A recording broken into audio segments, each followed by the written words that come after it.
நடமாடும் தெய்வமான காஞ்சி மகாபெரியவரோட வாழ்க்கை வரலாறு ஒரு பெரிய கடல் போல இருக்கு. எவ்வளவு விதமான பக்தர்கள், எவ்வளவு விதமான அனுபவங்கள், எல்லாத்துக்கும் மேல அவரோட ஒவ்வொரு நாள் நிகழ்ச்சியும் அதையும் பார்க்கறதே ஆச்சரியமா இருக்கு. எப்படி ஒரு மனுஷரால இத்தனை விஷயங்களுக்கு ஈடு கொடுக்க முடிஞ்சது? எப்படி டைம் இருந்தது? நமக்கு ஒண்ணுமே பண்ணல, ஆனா டைம் இல்லைங்கிறோம். எதை கேட்டாலும் நமக்கு முதல்ல ஒரு வார்த்தை டைம் இல்லை சார். அப்படி டைம் இல்லைன்னு சொல்ற அளவுக்கு என்ன நாம சாதிச்சிருக்கோம்னு தெரியல. ஆனால் இவர் இவ்வளவு சாதிச்சிருக்கிற யார்கிட்டையும் டைம் இல்லைன்னே சொன்னது கிடையாது. எப்படி முடிஞ்சது? ஆச்சரியமா தான் இருக்கு.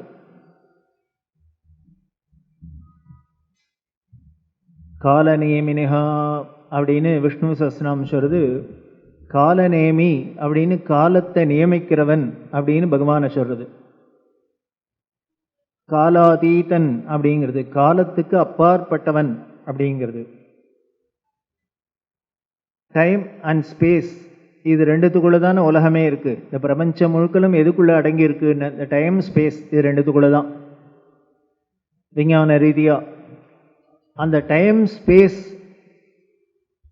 இது ரெண்டும் இந்த பிரபஞ்சத்துக்குள்ள அடங்கி இருக்கு. இந்த பிரபஞ்சத்தில் இருக்கிற எல்லாத்தையும் அதுக்கு உட்பட்டு தான் இருக்க முடியும். ஆனால் இந்த பிரம்மம் எப்படி இருக்கு, ஈஸ்வரன் எப்படி இருக்கான்னு இந்த டயத்துக்கும் ஸ்பேஸ்க்கும் அப்பாற்பட்டதா இருக்கு. இந்த உலகத்தில் உள்ள எல்லா ஜீவராசிகளும் இந்த டைம் ஸ்பேஸ்க்கு உள்ள கட்டுப்பட்டிருக்கு. அப்படின்னா இந்த பிரம்மம் என்ன பண்ணிருக்கு அப்படின்னு அது டைம் ஸ்பேஸை கட்டுப்படுத்தின்னு இருக்கு. அதுதான் கால நியமி. பகவான் கையில ஒரு சக்கரம் வச்சுருக்கிறதா காமிக்கிறமே, சக்கரபாணி சக்கரபாணி. அது சக்கரம் என்ன அப்படிங்கிறார்? கால சக்கரம். இப்படி காலத்துக்குள்ள நாமெல்லாம் சுழண்டு இருக்கோம், ஆனால் அவர் கையில காலம் சுழல்றது. அதான் கால நியமி அப்படின்னு சஹஸ்ரநாமம் சொல்றது. அப்படி காலத்துக்கு அப்பாற்பட்டு இருக்கிறதுனால நமக்கெல்லாம் காலம் காலம் அப்படின்னு சொல்றது அவர்களுக்கு ஒரு எக்ஸ்கியூஸா இல்லாத இருக்கு, அதுக்கு அப்பாற்பட்டதா இருக்கு. இன்னும் சொல்ல போனா அவர் நினைச்சதுதான் காலம். அப்படி ஒரு ஆச்சரியமான ஒரு விஷயம். எல்லாம் கொஞ்சம் கூர்ந்து கவனிக்கிறதே தான் தெரியும். ஞானிகளோட சரித்திரத்துல வாழ்க்கையில ஏதோ நம்மள மாதிரியே ஒரு மனுஷ வடிவத்துல வந்து நம்மள மாதிரியே ஏதோ சாப்பிட்டு தூங்கி வாழ்ந்து மறைச்சு இப்படி இருக்கிறாப்புல தான் இருக்கும். ஆனால் கூர்ந்து கவனிக்கிறதே பார்த்தா ஒரு ஆவரேஜ் ஹியூமன் பீயிங்கை விட அப்படி மாதிரி இல்லாத இது எக்ஸ்ட்ராடினரியா இருக்கிறது தெரியும். அப்படிதான் அவரோட செஞ்ச காரியங்கள்லாம் பார்த்தா நிஜமா 24 மணி நேரத்துக்குள்ளே யாராலையான்னு இப்படி பண்ண முடியுமா? அவர் பூஜை பண்ண ஆரம்பிச்சார்னா 4 மணி நேரம் 5 மணி நேரம் அப்படின்னு ஒரு வேளைக்கு பூஜை பண்றாரு. ஒருத்தரோட பேச ஆரம்பிச்சா மணிக்கணக்கா பேசுறார்.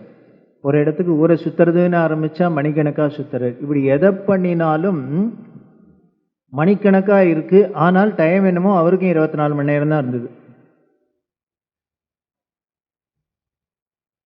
அது எப்படிங்கிறது தான் புரியாத புதிரா இருக்கு. இவருக்கு வேணா நேரம் கிடையாது, காலத்தை கடந்தவரா இருக்கலாம், நேரத்தை கடந்தவரா இருக்கலாம். ஆனால் கூட இருக்கிறவெல்லாம் இந்த கால நேரத்துக்கு உட்பட்டவர்கள் தானே. அவர்களுக்கு பிரகிருதி ஸ்வபாவப்படி இயற்கை நீதிப்படி என்னென்ன உணர்ச்சிகள் இருக்குமோ, என்னென்ன குணம் இருக்குமோ, என்னென்ன குறைகள் இருக்குமோ, என்ன நிறைய இருக்குமோ எல்லாம் இருந்துதானே இருக்கும். அதுல ஒன்றும் பசிக்காத யாரான்னு இருக்க முடியுமா? டைம் ஆச்சுன்னா தானே டான்னு 12 மணி ஆச்சுன்னா பசிக்கிறது, லஞ்ச் டைம்னா பசிக்கிறது, ராத்திரி ஆச்சுன்னா பசிக்கிறது. இந்த பசிங்கிறது நாம ஒன்றும் கேட்கல, அதுவாகவே நமக்கு தானே வருது. ஆனால் இவர்களுக்கு அந்த பசியா தாகமா எதை பற்றியும் தெரியாத இருக்கு. பெரியவரோட தம்பி இருந்தார் சிவன் சார் அப்படின்னு. அவரோட ஸ்பெஷாலிட்டி என்ன அப்படின்னா, பெரிய பிரம்மனிஷ்டர், பிரம்மஞானி. பெரியவாளே சொல்லியிருக்கா, என் தம்பி சாச்சு பிறவியிலே ஞானி அப்படின்னு. தன்னோட தம்பியை பற்றி அப்படி சொல்கிறார். அவர்கிட்ட என்ன அப்படின்னார், தண்ணியே குடித்ததில்லை,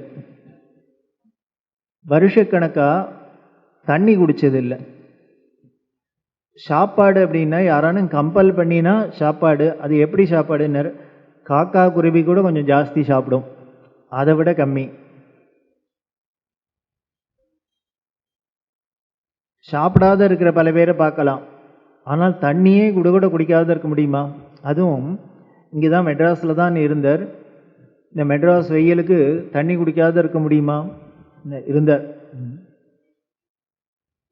அதுக்கு அவரோட பக்தர் ஒருத்தர் கேட்குறார், சார் உங்களால் எப்படி சார் தண்ணி குடிக்காத இருக்க முடிஞ்சது, எப்படி விட்டேள் தண்ணி குடிக்கிறத அப்படின்னு. அதுக்கு சார் சொன்ன பதில், நான் விடலப்பா, அதை என்ன விட்டுடுத்து அப்படின்னு. நான் விடல, அது என்ன விட்டுருத்து அப்படின்னு.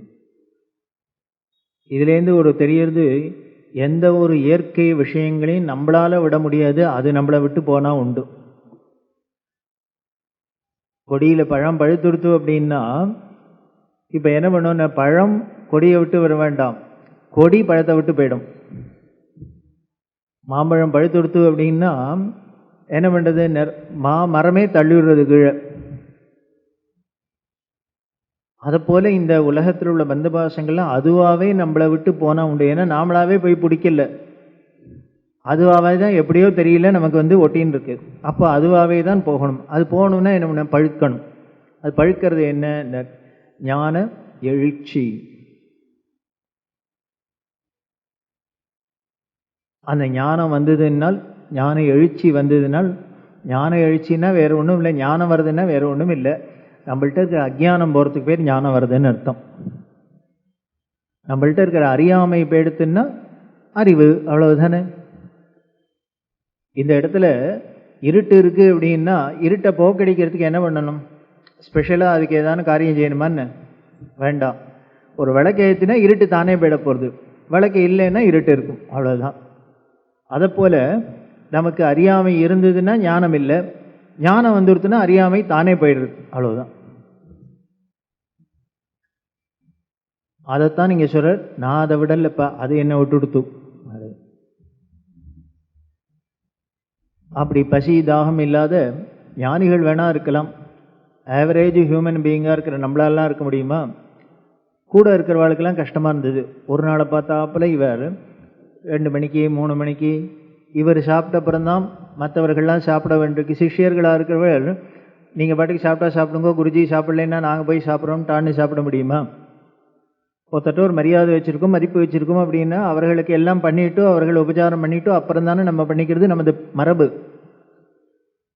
அதனால் சிஷ்யர்களுக்கெல்லாம் இவர் சாப்பிட்டு பிட்சை பண்ணினதுக்கு அப்புறம் இவர்கள் சாப்பிட போனால் ஒரு நாளை பார்த்தாப்புல 3 மணி 4 மணின்னா யாராக இருந்தாலும் கொஞ்சம் அலுப்பாக தானே இருக்கும், ஆயாசமாக தான் இருக்கும், டயர்டாக தான் இருக்கும். பார்த்தார், அதில் இருந்த ஒருத்தருக்கு பொறுக்கலை, சொல்லி சொல்லி பார்த்தா கேட்க மாட்டா. எய்த்தாப்பில் ஒரு பெரிய கடிகாரம் வேற வச்சுருக்கோம், என்னமோ ஒரு டயத்தை பார்த்துன்னு காரியம் செய்கிறாப்புல. அவர் பார்த்தார், அதில் 2 மணி காமிச்சாதான் இவ பிட்சைக்கு போகிறதுன்னு வச்சுட்டு இருக்கா போல இருக்கு அப்படின்னு அவராகவே நினச்சுன்னுட்டார். இவர் எய்த்தாப்பில் கடிகாரம் வச்சோன்னே ஏதோ டயத்தை பார்த்து இந்த டயத்துக்கு இந்த வேலை செய்கிறாராக்கும் நினச்சிட்டு பார்த்தார்.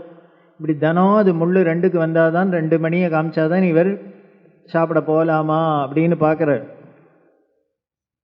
அப்படிங்கிற எண்ணத்தில் அவர் என்ன பண்ணார், பெரியவா இல்லாத போது அந்தண்ட பேருக்கிறது 1 hour ஃபாஸ்ட்டாக வச்சுட்டார். அதை 1 hour ஃபாஸ்ட் பண்ணார், பழைய இடத்துலேயே வச்சுட்டார். ஒருத்தருக்கும் தெரியாது, அவர் மட்டும் இது இப்படி பண்ணார். சரி நாளையிலேருந்து 2ன்னு 1 அர்த்தையே 2ன்னு காமிச்சேன்னா இவர் சாப்பிட சீக்கிரம் வந்துடுவார், நமக்கு 1 hour கெயின் ஆகுமே. அதுக்காக ஃபாஸ்ட்டாக 1 hour வச்சார். வச்சுட்டு சத்தமுடாக வச்சுட்டு அவர் பாட்டுக்கு எய்த்தாப்பில் வச்ச இடத்துல இருக்குது. பெரியவா மறுநாளைக்கு வந்தால் எல்லாம் பார்த்தாரு, இவர் குளிச்சார், ஜபம் பண்ணார், தவம் பண்ணார், எல்லாம் பண்ணார். பண்ணிவிட்டு உட்காந்து நிற்கிறது கடிகாரத்தை. சரி முள் 2க்கு வரப்போகிறது, இவர் வீட்டுக்கு கிளம்பி உள்ளுக்குள்ளே சாப்பிட வரப்போறா இருக்கும் அப்படின்னு இவர் ஆர்வமாக பார்த்துருந்தா மணி 2 காமிச்சுது, 2:05 காமிச்சுது, 2:15 காமிக்கிறது, 2:30 காமிக்கிறது, 2:45 காமிக்கிறது, இன்னும் எழுந்திருக்க மாட்டேங்கிறார். உட்காண்ட இடத்துலேயே உட்காந்துக்காரு. இவருக்கு கொஞ்சம் ரெஸ்ட்லெஸ்ஸாக ஆச்சு. தினம் முள்ளு 2 மணி காமிக்கிறதே இவர் ஏந்தின்னு வந்தவர் இன்னைக்கு 2:30 ஆகுது, 2:45 ஆகுது, இன்னும் ஏன் எழுந்திருக்க மாட்டேங்கிறார்? புரியல. இப்படி பண்ணுவேன்னு தெரிஞ்சா இன்னும் 2 மணி நேரம் ஃபாஸ்ட்டாக கூட வச்சிருக்கலாம். இவர் முழிச்சுன்னு உட்காந்துருக்கார். கேட்க முடியுமா, என்ன சுவாமியிலே ஏன் என்ன எழுந்திருக்கல, நேற்றுக்கெல்லாம் 2 மணிக்கு எழுந்துன்னு சாப்பிட வந்தேன், இன்னைக்கு ஏன் வரலன்னு கேட்க முடியுமா? இவர் தவிச்சு நிற்கிறது. தரிசனத்துக்கு வந்தாலே யாரோ ஒருத்தர் தரிசனத்துக்கு வரவர், அவர் ஒரே பக்தியா பரமேஸ்வரா ஈஸ்வரா சர்வேஸ்வரா சர்வஜா ஆஹா ஊஹுன்னு கத்திண்டு பெரியவாள்கிட்ட வந்து நமஸ்காரம் பண்ணுற எல்லாம் பண்ணுறார். என்ன பெரியவா சொன்னா, போகிறோம் என்ன பெரிய நான் சர்வேஸ்வரன் சர்வஜன் எல்லாம் தெரிஞ்சவன், நீ தான் பீத்திக்கணும், எனக்கு ஒன்றும் தெரியாது அப்படின்னு. அவர் வந்தவர் பயந்து போயிட்டு, ஏக்கு பெரியவா இவ்வளவு பேசுகிறா, இப்படி பேசுகிறா, இப்படிலாம் பேசினது இல்லையே அப்படின்னு. உடனே அப்படிலாம் சொல்லப்படாது, பெரியவா எப்போ தான் ஈஸ்வரன் ஒத்தன் இருக்கா, அவள் தான் ஈஸ்வரன், அவளுக்கு எல்லாம் தெரியும் அப்படி இப்படின்னு திருப்பி அவர் சொன்னார். உடனே பெரியவா சொல்றா, நீ தான் பீத்திக்கணும், எனக்கு எல்லாம் தெரியும், நான் பெரிய ஈஸ்வரன் அது இதுன்னு. அதெல்லாம் ஒன்றும் விடு, எல்லாம் தெரிய வேண்டாம், உலகம் முழுக்கலாம் என்ன நடக்குன்னு தெரிய வேண்டாம், எய்தாப்பில் இருக்கிற கடிகாரம் ஃபாஸ்ட்டாக ஓடுறதுன்னு கூட தெரியாதன்னா இருக்கேன் அப்படின்னா. அது 1 hour ஃபாஸ்ட்டாக போகிறதுங்கிறது கூட தெரியல பாருங்க. ஏதற்கு தான் அந்த கடிகாரம் இருக்குது, தினம் அதையே தான் பார்த்துட்டு இருக்கேன், நேற்று வரைக்கும் ஒழுங்காக ஓடிந்து இன்னைக்கு 1 மணி நேரம் ஃபாஸ்ட்டாக போகிறதே, எனக்கு அதை தெரிஞ்சுக்கிற சக்தி இருந்ததோ தெரியலையே அப்படின்னு. இது சொன்னோன்னா பக்கத்தில் திருப்பினவருக்கு ஒரு மாதிரி இந்த அடராமா, இவர் ஏதோ எங்கேயோ வெள்ள பேர்க்கிறதே நம்ம தெரியாத பண்ணோம்னா அது எப்படி தெரிஞ்சது?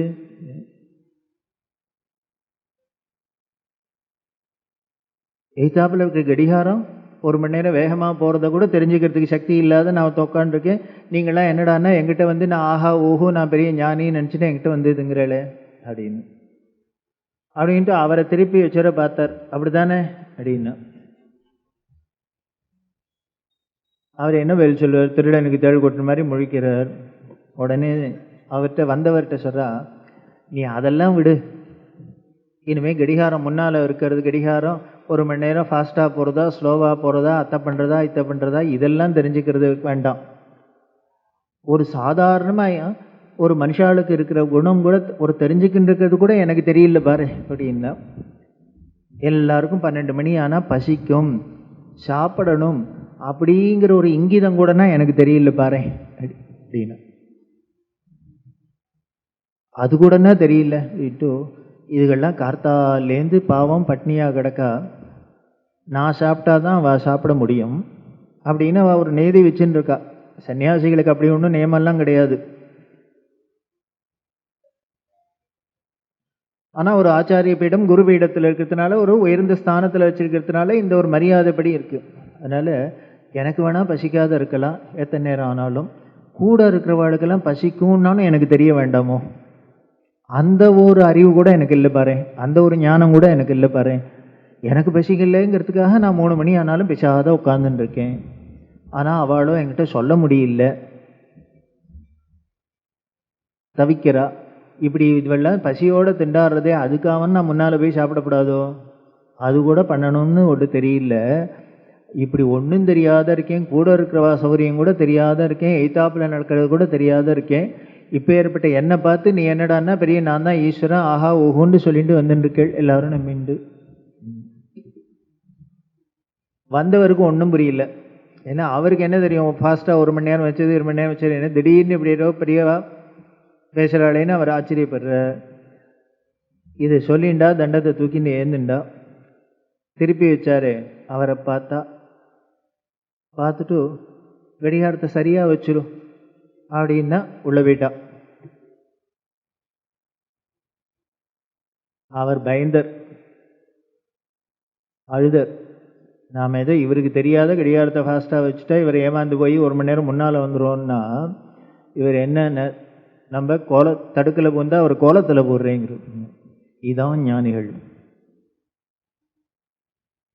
நம்ம நினச்சிட்டு இருக்கோம் நம்ம கண் எதிர்க்க ஏதோ தெரிஞ்சாதான் நமக்கும், இல்லைன்னா ஒன்றும் தெரியாது அப்படின்னு. இது நம்மள மாதிரி மனிதர்களுக்கு தான். நம்மளால நமக்கு பின்னால் என்ன நடக்குது, முதுகுக்கு பின்னால் நடக்கிறதான்னு தெரியுமோ நம்மளால? நமக்கு முன்னால் நடக்கிறதே தெரிய மாட்டேங்கிறது, அப்புறம் என்ன பின்னால் நடக்கிறது தெரியுது. ஆனால் ஞானிகள் என்ன பண்றாங்க, இந்த உலகத்தில் அண்டச்சராச்சரத்தில் எங்கே எது நடந்தாலும் தானே அவர்களுக்கு தெரியுது. இதுதான் ஞானம். ஞானம் எதுக்கு அந்த ஆன்மீக பலம் வேணும், ஆத்ம பலம் வேணும்னு சொல்றதுக்கு காரணம் என்னன்னு, அந்த ஆத்ம பலம் வந்ததுன்னால், அந்த ஞானம் ஏற்பட்டுடுத்துன்னா அதுக்கப்புறம் நாம் ஸ்பெஷலாக தெரிஞ்சுக்கிறதுக்கே ஒன்றும் இல்லை. அப்போ என்ன தெரியும், அண்டத்தில் உள்ளது பிண்டத்தில். திருமூலர் சொல்கிறாரு, இந்த அண்டச்சராச்சரத்துக்குள்ளே என்னெல்லாம் இருக்கோ அது அத்தனையும் உனக்குள்ளேயும் இருக்குப்பா அப்படின்னு. அப்போ அண்டச்சராச்சரத்தில் இருக்கிறது யாராலையான்னு தெரிஞ்சுக்க முடியுமா? உலகத்தில் உள்ள அந்த அண்டச்சராச்சரத்தில் உள்ள அத்தனை விஷயங்களை எவனானும் தெரிஞ்சவன் உலகத்தில் ஒத்தரை காமிக்க முடியுமோ? முடியாது. ஆனால் ஒன்று பண்ணலாம், உலகம் முழுக்கல இருக்கிறத வேணால் நம்மளால தெரிஞ்சுக்கிறதுக்கு சக்தி இல்லாத இருக்கலாம், நமக்குள்ளே என்ன இருக்குன்னு தெரிஞ்சுக்கலாமே. அந்த சக்தி இருக்கோ இல்லையா நமக்கு, அதை பண்ணலாமே.